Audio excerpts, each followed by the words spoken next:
Tractability. Oh, okay, thank you. We're Which is almost, managed by Ani. we're 5 minutes late or something, but that's We're 5 minutes over time. Sorry about that. no problem. We have discussion. Okay. Okay, here's Adnan. Okay, I just resize the screen, you just disappear, right? This is the disadvantage. Okay, so it's my great pleasure to introduce Adnan Darwiche from UCLA, and he does impressive work, and he was even the former department chair as a steward too. But anyway, Adnan is going to talk about, well, first I really should say what's really unique about his work, right? Of course, it has the AI, people know all reasoning, and it has circuits and probability, just name all these important things. But he also does compilation, right? He started with this language was not just this language, was this rich language and powerful language, and compiled to these circuits and talk about complexity. But anyway, in terms of learning, actually continue what Stuart was doing too, was really trying to understand, not just through the neural networks. And anyway, I can say so much, but what I want to say was all these are in this YouTube channel he has. And I try to watch, but I've only watched a small handful, and he grows faster than I can watch.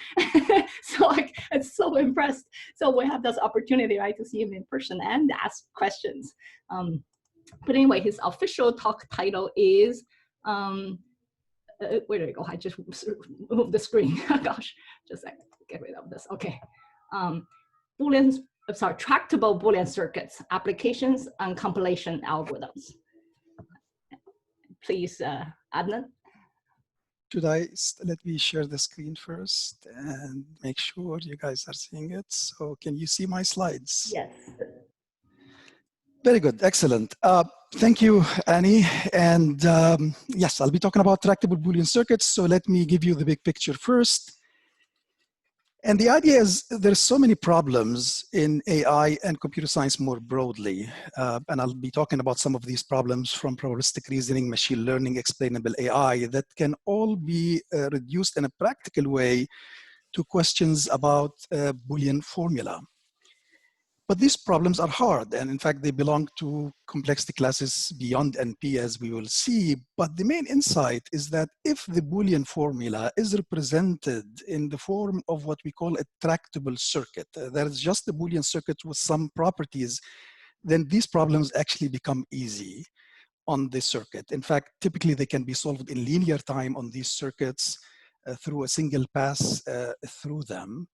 And you start getting something that looks similar to what you're seeing within neural networks today. So what we'll do today is, I will start by talking about the theory of tractable circuits, which has been developing in AI for about 20 years in the form that I'm going to be mentioning, and even longer in computer science and AI before that. And then we'll sample few application areas, like I mentioned, probabilistic reasoning, learning from data and knowledge, and explainable AI. And then towards the end, I will talk about the compilation process, which turns out to be something very interesting, not just from a practical point of view and algorithmic point of view, but raises some interesting theoretical questions as well. Putting this in the context of the insightful story that Stuart mentioned, perhaps what I'm talking about here sits between some of the things he criticized and where we would like to be in terms of expressive power, because this is basically all propositional, but we'll see how much we can do with that. And just before we do any of this, I want to quickly talk about 4 questions on Boolean formulas that are prototypical for important complexity classes, because we will be referencing these as we go on. The first question is SAT. Everybody knows what SAT is. These questions, by the way, are generally on Boolean formulas. I'm going to illustrate them on a circuit. It's a little bit easier visually. I have a circuit and I want to know whether it has a satisfying input, right? Simple. And we know that's NP complete.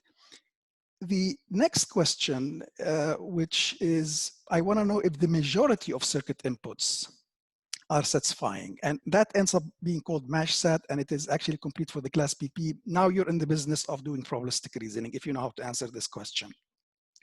And the next 2 questions require that we actually partition the input to the circuits into 2 sets, Y and Z. This is part of the input now.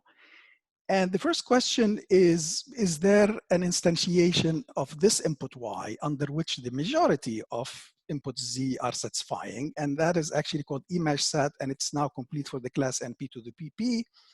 And you can probably predict what the last question is, which is, are the majority of inputs y such that under each of them the majority of input z satisfy? And that ends up being called mashsat, and it's complete for the class pp. Now, these classes contain a lot of interesting problems. In fact, the major problems for probabilistic reasoning and machine learning are complete for these classes. So for SAT, this is a problem called MPE, when you have a graphical model like a Bayesian network and you want to know what's the most likely state of the variables. MAR is computing marginal probabilities on graphical models.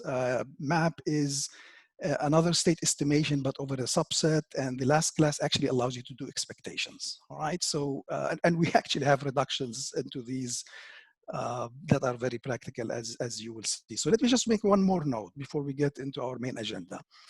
Going back to this problem of mashsat, I'm going to mention two functional versions of it, which are very important practically. One is, so mashsat is a decision problem, yes or no. Are the majority of inputs satisfying? And now we have sharpsat, where I want to get a count. Give me the number of satisfying inputs that satisfy. In this case, I have 16 possible inputs to the circuit. How many of them satisfy the circuit? Sharpsat. And even more important and practical generalization is where you assign weights to the variable settings. So now every input is not counted as one, but it has a weight, which is just the product of the weights of the variable input settings.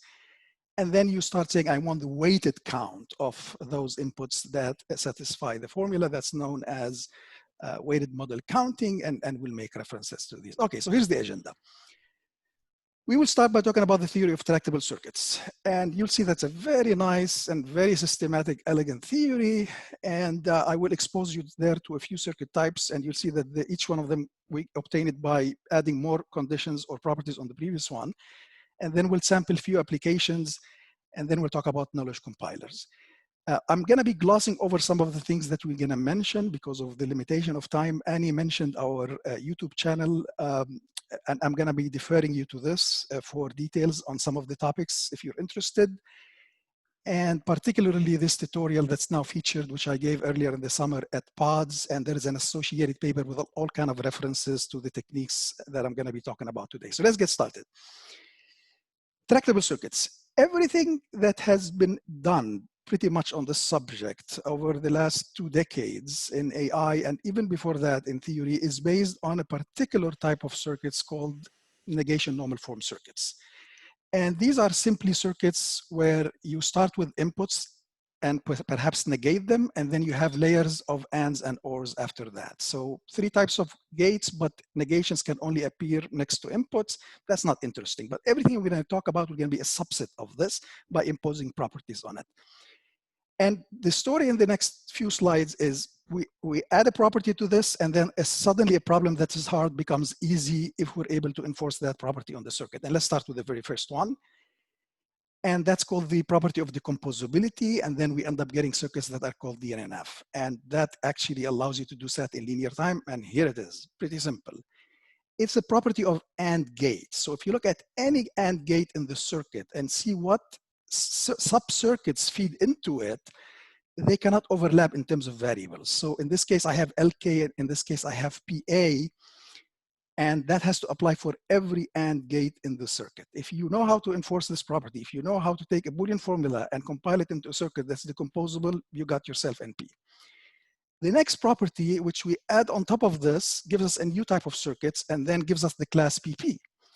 And that's the property of determinism. And when we get this property together with decomposability, we get a circuit type known as deterministic decomposable negation normal form, mashsat, sharpsat, weighted model counting, all in linear time in this case. And what is this property? Decomposability applies to AND gates. This property applies to OR gates. So if you call these inputs alpha, beta, and gamma, I want the inputs to an OR gate to be mutually exclusive. What that means, if you look at it as circuit, regardless of what input you evaluate the circuit on, and here we're evaluating it where all variables are high, red is high and blue is low. regardless of what input you apply to the circuit, for every OR gate, no more than one input will be high. So it's either all of them are low or exactly one is high. That's the property. If you know how to ensure that property in terms of, in addition to decomposability, you got yourself your PP and you can do probabilistic reasoning. And let me just show you next, before we go to the other circuit types, how easy this gets. So I'm going to show you now how to count the satisfying assignments of a circuit that is decomposable and deterministic. It's a one pass through the circuit. You assign these ones to every literal or its negation, and you just move up, adding up at OR nodes and multiplying at AND nodes and down. This circuit has 16 possible inputs, and I just showed you that 9 of them are satisfying. All right. Most of the algorithms on these circuits are basically linear time algorithm that just do a pass through the circuit. And it turns out that these circuits are also differentiable. In the original paper on this, I showed how you can do back propagation on this and compute the derivative of the output with respect to the input. And I'll tell you what the value of that is. In fact, recently people have been integrating these circuits with neural networks to add knowledge to neural networks, and the differentiability of these circuits end up being an important part because that fits them nicely with the gradient descent pipeline for these things. But just to give you an example of how much you can do and how easy you can do, we want to now do what we call marginal counts. I want to know, out of these 9 satisfying assignments, how many of them have A true and K false. That ends up being used to do marginal probabilities. And all you have to do is just zero out some of the inputs and again, multiply, add, and that's telling you that there is 2 out of the 9 satisfying assignments have this and that. If you do the back propagation on this and compute the partial derivatives, you can start using these partial derivatives to obtain marginal counts without having to reevaluate the circuit. Very important practically. People are using this today, as I mentioned, when combining with neural networks. Weighted model counting is straightforward. Instead of passing ones for literals, you start passing their weights. And then you can now compute the weighted model count of a particular Boolean formula also in linear time. Now, I'm going to introduce 2 more circuit types, and each one of them will be by just adding 1 more property. So, and both of these properties that I'm going to show you next are strengthening of decomposability and determinism, and they give us more power. Structured decomposability says, and I'm going to show it algebraically first before I show you the circuit type, says, look, here's your Boolean function. Split its variables into X and Y, partition them, and rewrite the Boolean function like this. What's going on here? I rewrote this into a bunch of components over only the X variables or the Y variables. You can always do this. This is decomposable actually, because if you look at the AND gates, they do not share variables, but it's actually a little bit more, because in structured decomposability, I want you to split the variables in a particular way. I want to give you a structure called the V tree. A V tree is just a full binary tree where the leaves are our variables. And the idea is, when you start decomposing your Boolean function to represent it as a circuit, you do this, but I'm telling you how to choose X and Y. And you do that based on the root of the V tree. So this is going to be your X, these are going to be your Y, go do this decomposition. Now, that doesn't give you a circuit, that gives you the first part of the circuit. And now you have to decompose the G's and N's. What do? You use the V tree again. So if I'm going to decompose the H, I'm going to go to V tree node 2, and that gives you another split of the variables. And then you apply the decomposition again. The point is, once I gave you a V tree, I dictated how you're going to apply this decomposition, and you just keep doing it recursively, and you get your structured decomposable circuit. This is actually structured decomposable. It conforms to this V tree. If you look at the first decomposition here, this is F, and basically these are the elements. You realize that this conforms to this V tree node. The variables here are on the left subtree, the variables in the right subtree. That's the same for all of these guys. If you dig deeper in the circuit, you see the conformity also follows. Just to give you an example, what does this buy me?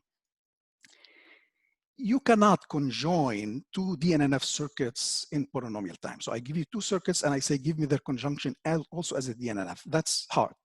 But if the circuits are structured decomposable, you can do this now in quadratic time, right? That's an example of adding properties to the circuit and what they enable.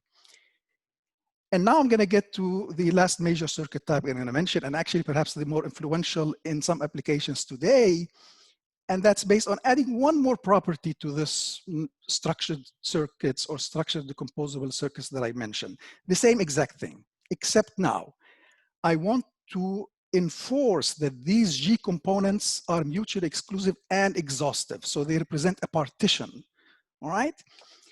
And you can see if these G components form a partition, mutually exclusive and exhaustive, then this decomposition will be deterministic. That is, the OR gates will be mutually exclusive, but it's a stronger version of determinism that we call partition determinism. If you look at it at the circuit type and we notate things, you'll find that the corresponding circuit types would look like this. They're made up of fragment where OR gates and you've got these feeding AND gates. And the condition here is that these G's are mutually exclusive and exhaustive. What does that mean? Whatever input you apply to the circuit, precisely one of these wires will be high and the other two will be low, right? And this fragment is acting like a multiplexer, deciding which one of the H's to pass through. That's why they're called decision diagrams, because they're made of these fragments. They're like decision nodes. They're trying to make a decision on which one of these guys to pass. And they're called sentential decision diagram in contrast to binary decision diagram, which we'll see in the next slide, a special case of this, because the branching here, the decision is made by checking the state of arbitrary Boolean formula as opposed to checking the state of a single variable, which is what happens in binary decision diagrams. Now, this is perhaps going to be the most sophisticated circuit type we're going to be looking at. This circuit type allows you to do match-match-sat in linear time if you have an appropriate V3. Meaning, you can now start computing expectations. If you know how to take a Boolean formula and convert it to a circuit of this type, you can do expectations in linear time. Now, I skipped what is the circuit type for image-sat, but that's another circuit type that we're going to talk about here. Let me just conclude this portion by showing you a connection between this and OBDDs, or ordered binary decision diagrams, which are a special case of this, and they are exponentially separated. This circuit type is exponentially more compact than OBDDs. Now you're going to say, how is this related to OBDDs? This is how OBDDs look like. They're decision graphs where I have a variable ordering from the top to the bottom. What does this have to do with this? Well, let's look at one node in an OBDD. What you're saying is if X is true, you go down here. If X is false, you go down there. Well, that's just this circuit fragment, okay?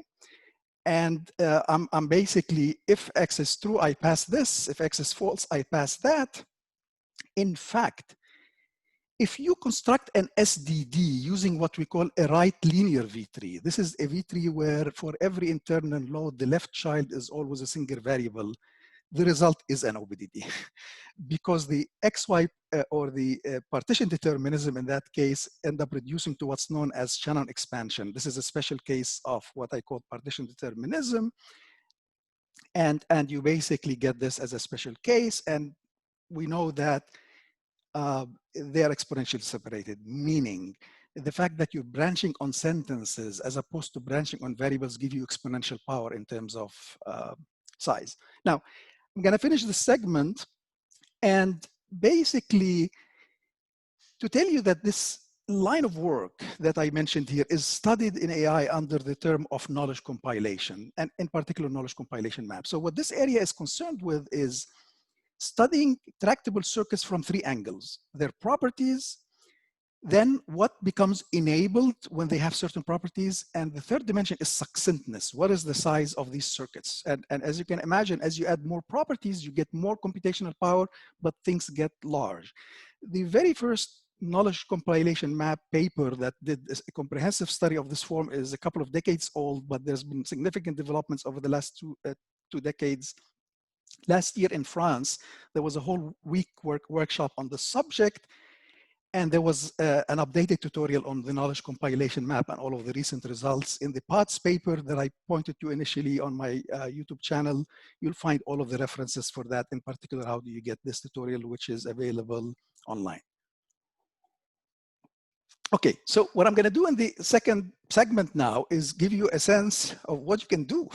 If you really understand the theory of tractable circuits, if you have compilers, what can you do? And I'm going to sample quickly three applications from probabilistic reasoning, machine learning, and explainable AI. I have to admit, I have to do this briefly because I really want to go to the last part, the exciting part about how to build compilers. And you can find on my YouTube channel a lot of talks that dwell on these. Now, the first topic is, if you know how to do this, if you know how to compile Boolean formulas into circuits of the appropriate type, you can do probabilistic reasoning, and in a very concrete way. So in this approach, you have a Bayesian network, which is one type of probabilistic models. So what we're going to do is we're going to reduce it to a Boolean formula. I'm going to take your Bayesian network and write out a Boolean formula with weights, so that if you know how to do weighted model counting on the Boolean formula, you got the ability to answer the corresponding questions on the Bayesian network. This is going to be a very simple reduction. I'm going to flash it on the next slide. Linear time, straightforward. Computationally now, the crux is that of taking that Boolean formula and converting it to a tractable circuit of the appropriate type. And we've seen if you have decomposability and determinism, then you can do weighted model counting in linear time. So the whole computational approach reduces to knowledge compilation. Boolean formula, tractable circuit. And since we're going to be doing multiplying and adding on these, I can get rid of the Boolean gates and put instead these things. And these are called arithmetic circuits. The bottom line, if you can do this, you take your probabilistic graphical model, turn it into an arithmetic circuit that can be evaluated in linear time and will give answers to your probabilities. As I mentioned, these circuits are differentiable, and the partial derivatives of these circuits are meaningful. They give you both marginal probabilities, and the fact that you can differentiate these means you can train them. I'm going to just show one more thing about this on the next slide, just to give you a sense how easy and intuitive the reductions are. But this work, or this idea, is pretty old. There's been tons of development on this over the last 20 years, and some big ideas there. For example, people try to learn these directly from data instead of actually learning a Bayesian network and going through this. People try to relax the property of determinism and see what happens. This paper, the title is not indicative, but actually gives you a history of what happened between the original paper and at least 2017 in terms of big ideas and the progressions. It gets a little bit confusing if you're looking at this literature in the machine learning, because people renamed some of these concepts and there was some confusions. Check out this paper. Okay, let me show you a reduction. I'm going to flash it, but for this crowd, they'll probably know what I'm talking about. The point is, you have a Bayesian network that and some parameters that quantify relationship between their variables and their parents. This specifies a distribution that looks like this. We're not going to say why is that the case, but the point is to see that you have variable instantiations, and each one of them has a probability, which is just a product of some network parameters. And what I'm going to do is I'm going to write you a Boolean formula with weights, with a guarantee. If you know how to do model counting on that, weighted model counting, you're done. You can answer questions on that. And the Boolean formula looks like this. Okay. It has two types of variables, the original ones from the Bayesian network, plus a new type of Boolean variables we introduced. I'm not going to tell you what the intuition behind it. Look at the POTS tutorial. And you can assign weights in a systematic way to all of the literals in this Boolean formula. And here's the guarantee. The guarantee is, let's call this yellow big delta. That's our knowledge base. And suppose we're interested in computing the probability of an event on the Bayesian network. Well, here's the theorem. That is nothing but the weighted model count of this guy and your event. So getting this Boolean formula is straightforward. You know how to do weighted model counting on it, you're done. This is the vanilla flavored reduction from 20 years ago. There's been about at least half a dozen reductions after that that are more sophisticated. What do I mean by more sophisticated? This reduction only captures the structure of the Bayesian network, but we know that if you know the values of some of the parameters being 0 or 1, or if they capture some notions that we call context-specific independence, we know that makes inference easy. The more sophisticated reductions can actually capture properties of the numeric parameters and make the problem of weighted model counting even easier. So the whole literature on this, and I hope this gives you the idea, and don't forget the main insight. The main insight is, at the end of the day, as far as computation, it's going to boil down to one thing: take a Boolean formula and compile it into a circuit of the appropriate type. And next, I'll show you an example application from learning from both data and knowledge. And this is now becoming very current because this is where people are starting to actually integrate these things within neural networks. Here's the basic idea. if you're learning a distribution over some variables, you have a space, right? That's the probability space. When you have knowledge, effectively what that means is some parts of the space is infeasible.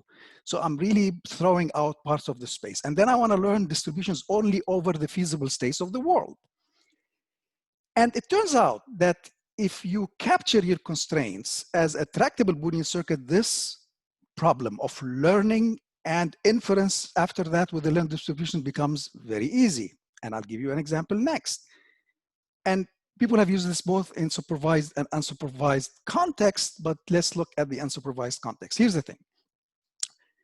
Our last circuit type, SDDs, or sentential decision diagrams. I have some constraints. This is your knowledge. And you know that this captures only the feasible states of the world, and I want to learn distribution over those feasible states. So if you compile this into an SDD circuit, look what you can do.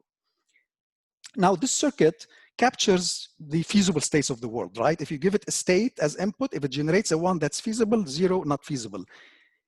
By simply and locally parameterizing the inputs to OR gates, throwing distributions, local distributions on them, you can induce a distribution over the satisfying assignment of the circuit. And this representation ends up being super well behaved in the following sense. First, these local distributions are independent. They do not interact. You can assign them arbitrarily. The only thing you want to make sure is the numbers you attach to the OR gates, input OR gates, sum to 1. And then they end up having a very nice compositional semantics in terms of inducing a distribution over only the satisfying assignments. And this distribution is always normalized regardless of how you assign the numbers. And it has properties that can be detected by looking at the Boolean circuits alone, regardless of how you parameterize it. All right? And moreover, this representation is both canonical and complete. Any distribution over those satisfying assignments can be induced in this fashion. And it's tractable. You can now compute marginal probabilities by doing single passes on the circuit. You can even learn maximum likelihood parameters from complete data in closed form on these guys. So this is a very, very sophisticated tool for saying I have a whole bunch of logical constraints that define what is feasible, and I want to learn the distribution only over the feasible space, and I want to reason with it, It turns out to be super useful also in a broader context where you want to learn distributions over combinatorial objects. Today, if you want to do this, you have to be an expert and go and invent your own formalism for how to induce a distribution over combinatorial objects. What do we mean by combinatorial objects? Routes on a map, total ranking, partial ranking. Right, there's so many of them. Well, it turns out to be very easy. And I'll show you this example, which we took to big levels in terms of practical applications. But the idea is, I have a map, I have a source and destination, and there's only certain ways to go from that source to destination. And my combinatorial objects here are the routes, the possible routes. You can represent every edge by a Boolean variable and then view a combinatorial object as a truth assignment. Not exactly. This is a valid route. These edges are on, the red ones, the other are all off. Well, this is a truth assignment over these variables. It's not a valid route. But you can write a Boolean formula whose satisfying assignments are the valid routes. And you can even put things like, I don't want cycles, I want to always go through this, I don't want to go through that. If you're able to compile that Boolean formula into an SDD circuit, you're in business. Now you can induce distributions over routes, and now you can learn such distributions from data and so on. We actually, my student Jason Chen just finished last summer, and he's now at Waymo, and he actually did a thesis on the subject. And we were able to compile maps of the size of small countries. In this case, this was part of San Francisco. The PSDD had a few million nodes, that many nodes, that many edges for the map. And then we learned its parameters from GPS data, from actual routes that people took. And we used this to do route completion. And like someone's going from this to that, they just did this so far, how are they going to complete the trip and so on, all right? And I'm mentioning deep learning there. It just happens that last week I saw a paper where people use this to improve the sample efficiency of deep learning. Actually, Stuart mentioned this earlier. And the idea was, it was a multi-agent setting. Agents are going from places and there's constraints on how they navigate. And they wanted to integrate that knowledge into basically deep reinforcement learning so that when actions are being considered, they're feasible. And they managed to actually capture domain constraints into a PSDD and couple it with the policy neural network to make sure not to sample anything that's not feasible, which goes exactly to the point that Stuart was mentioning, that knowledge helps actually in improving sample efficiency. So a couple of words on this segment before I go to the last part. So this was, we did this for other type of combinatorial objects like rankings and so on, but I just want to say a couple of words on very exciting application last 2 years to explainable AI. The basic observation here in this last application area is, if you have a machine learning system, and here's an example, simple one, basically naive Bayes classified. Even though these systems are numeric, and even though they're learned from data, they typically are just sophisticated ways of specifying discrete functions. In this case, you tell me, here's a patient, the urine test positive, negative, negative, and then you go compute the probability over pregnancy and then check against the threshold and render a decision. Well, that is a box that specifies a discrete function. The inputs are discrete, the output is discrete. So the idea, I can go and compile that input-output behavior into a tractable circuit. And in fact, in this case, here's an OBDD that is exactly, has the exact same input-output behavior of this naive Bayes classifier, in the sense that for any instance, it would render the exact same decision. This idea, by the way, is old. That particular compilation of naive Bayes to OBDDs, we proposed this about 13 years ago. Nobody paid attention then.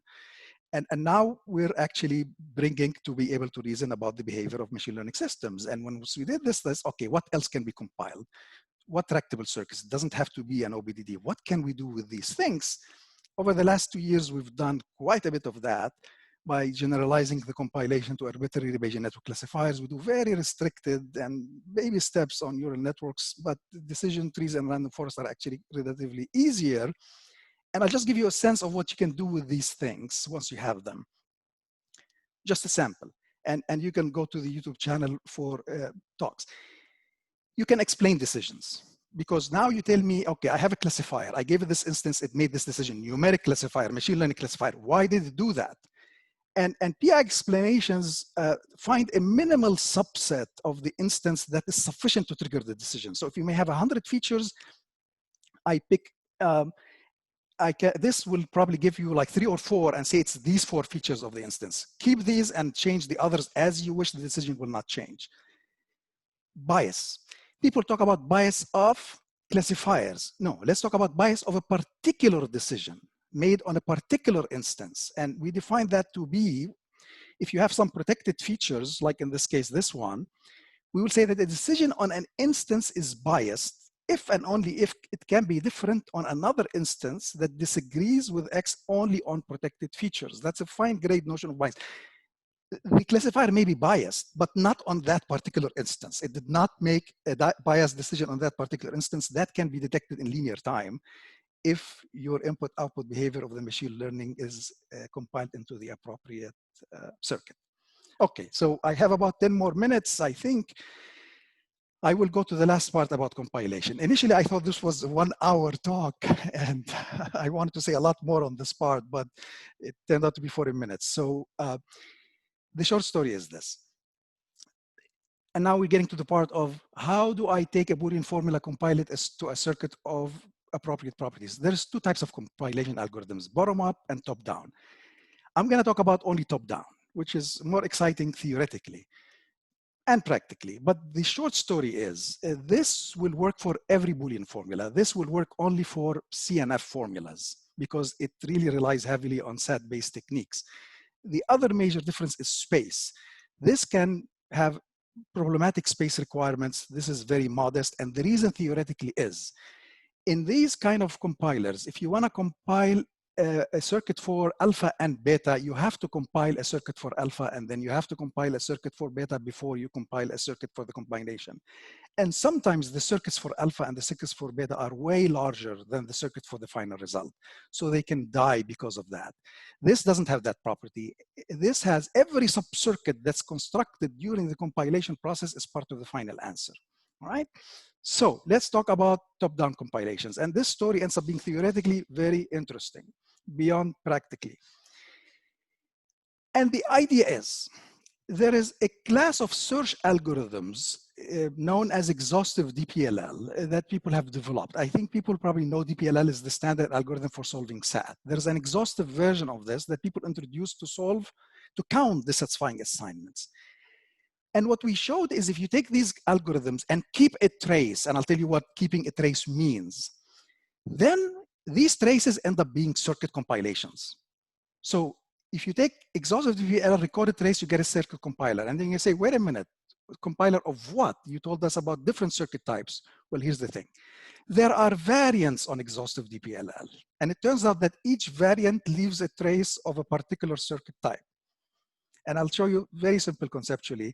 And it has all kinds of theoretical implications, both positive and negative, as we will see. Let's take a quick look. What is exhaustive DPLL? Here's the Boolean formula in the form of CNF. And if you're doing DPLL, which is trying to do SAT, that's simply a depth first search in the space of truth assignment. So here I am, I set X to 0, and then finally I found a solution, right? So if this was DPLL SAT, I'm done. I found a truth assignment that satisfies the formula. Exhaustive DPLL doesn't stop, keeps going. So what does that mean? You go and try the other branch for X, and and now I found another solution. You don't stop, you run to exhaustion. That's exhaustive DPLL. Okay, now you'll see how we can turn this into circuit compilers. The idea is this tree that you see there, which is called the termination tree, is what we call a trace. I want to record that. In actual DPLL, you don't record, you always look at the last branch you're looking at. In fact, the main thing about depth first search, it's a space requirement. No, we're going to keep a trace. In fact, this trace is a circuit in the following sense. If you look at this fragment here, you can translate it to a circuit fragment like this. We've seen that earlier. And what happened here is your trace is a circuit that's equivalent to your input. Well, that's not an interesting trace here. Let's see how we can make it a little bit more interesting. For one, it's a tree, really, not a circuit. The other thing, it has redundant parts, right? So here are two parts of the circuit that are the same. Very first improvement, superficial avoidance of redundant parts of the trace. You can do this by making sure there is no redundant leaves, and then it becomes easy to know whether there is redundant subcircuits. There's a technique known from OBDDs known as unique nodes. You don't construct this, you point to that. You can do this through simple hashing techniques, but guess what? I just took exhaustive DPLL vanilla version with recording a trace without redundancy, and this is an OBDD. This is now an OBDD compiler. In fact, OBDDs have been around for decades, and this is not how they get compiled. OBDDs get compiled in a bottom-up fashion. This was an innovation, a new algorithm for compiling OBDDs, which ended up leading to new complexity results on the compilation of OBDDs. Okay, now, the reason this ended up being an OBDD, because in the process of doing DPLL, we used a fixed variable ordering in the depth first search tree. Remember, OBDDs have to have same variable ordering. If you do not do that, but use dynamic variable orderings, you end up getting something that is known as an FBDD circuit. That's the trace. FBDDs are exponentially separated from OBDDs. Now, let me tell you something. When people use the notion of static variable ordering or fixed variable ordering versus dynamic in DPLL, they observed empirically that dynamic works better. Now you have a proof. Because the traces of the first algorithm are OBDDs, the traces of the second are FBDs. We know they're exponentially separated. I can show you Boolean formulas in which one type of search will blow up and the other will not, because of what we know about circuit types. Okay, there's two more major techniques I want to mention and end with a couple of theoretical questions. The other main technique that gets employed by these, and this is a must, you die without this, is the fact, and this is a deeper way of dealing with redundancy. Here's a portion of the search tree of exhaustive DPLL. Here's one branch. And under this branch, this formula simplified to the following when I set x1, x2, x3 this way. Now here's another branch of the search tree. What happened?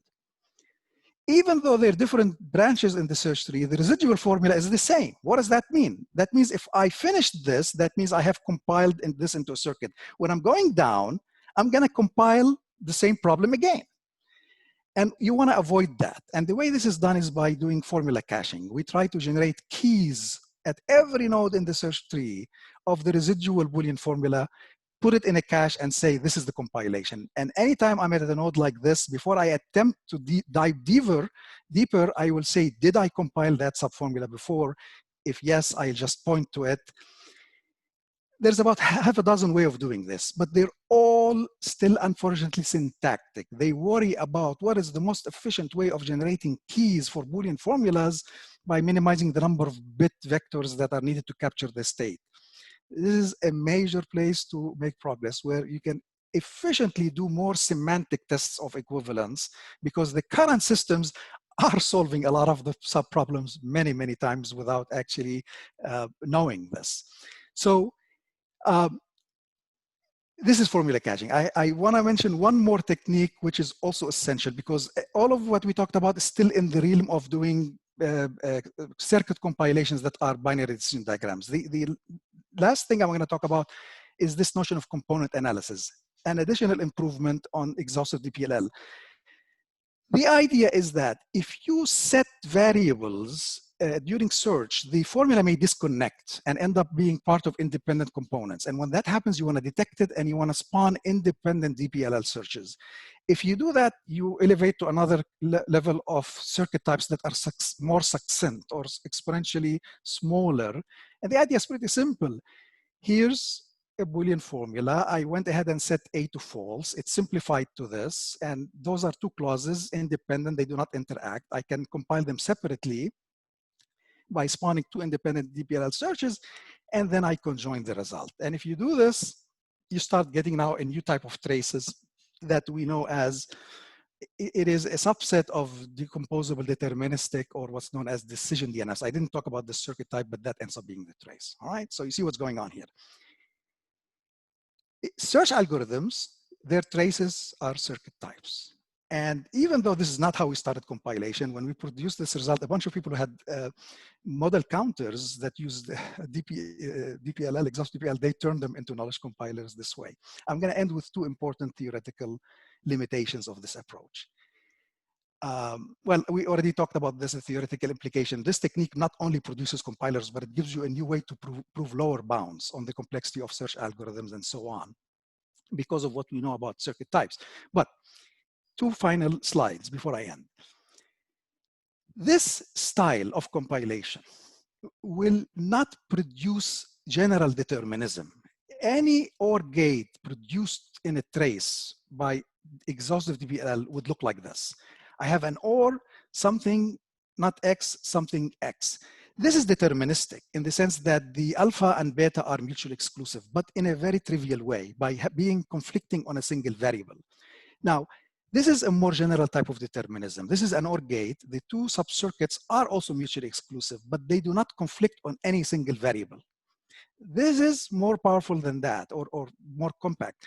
These algorithms cannot produce this type of determinism, because at the heart of DPLL is this notion of taking a variable and trying it to be true and trying to be false. So they cannot go beyond certain traces if used as is. We propose some ideas to augment them, but there's no major mainstream compiler today that do that. And even more fundamentally, traces of exhaustive DPLL are always going to be deterministic. What about circuits that are not deterministic, like decomposable negation normal form, which are exponentially separated from deterministic decomposable negation normal form? Again, these algorithms cannot do this, because the basic idea of depth first search is to do case analysis, X not X, and you're already committed to determinism, but we don't need that. Some people, I missed the previous slide. This might have to do with a distinction between resolution and extended resolution, but we can talk about this offline, all right? the ability to do this. And that has been remarked on in some places because we know that SAT solvers, which uses this notion, are as powerful as resolution. If you want to start doing this, the hypothesis, you will have to have solvers that are doing more like extended resolution. Okay, I'm almost done. In conclusion, if you want to internalize this in your head, just like SAT was the prototypical problem for NP, and just like we streamlined our algorithmic work on NP by building better and better SAT solvers through decades of work that allowed us to take that dedicated SAT-based solving algorithmic work and use it in so many contexts, think of knowledge compilation at tractable circuits as the similar story, but for beyond NP classes. And this is to stress the importance of having more people work on compiling circuits into Boolean formulas into tractable circuits. It helps. We're doing so much redundant work algorithmically today by solving these same problems in different contexts. Go and focus your attention on compiling Boolean formulas into tractable circuits. I focus on certain kind of applications. I'm happy to see that over the last number of years, this has been actually propagating big time broadly within computer science, not just in AI. So you'll see titles like knowledge compilation meets database theory, meets communication complexity, meets uniform sampling, and so on. And I'm also happy to see some of the people that originally worked from computer theory worked on binary decision diagrams are actually now analyzing these circuits and studying them. I'm done. This is the YouTube channel. Again, on YouTube, just say UCLA Automated Reasoning Group and you'll hit it. And by the way, I'm now teaching a graduate course on this subject. It's actually on YouTube, but unlisted. If you're interested, let me know and I'll send you the link where you can see the lecture. 40 hours of material on what I did here in 40 minutes. So thank you very much.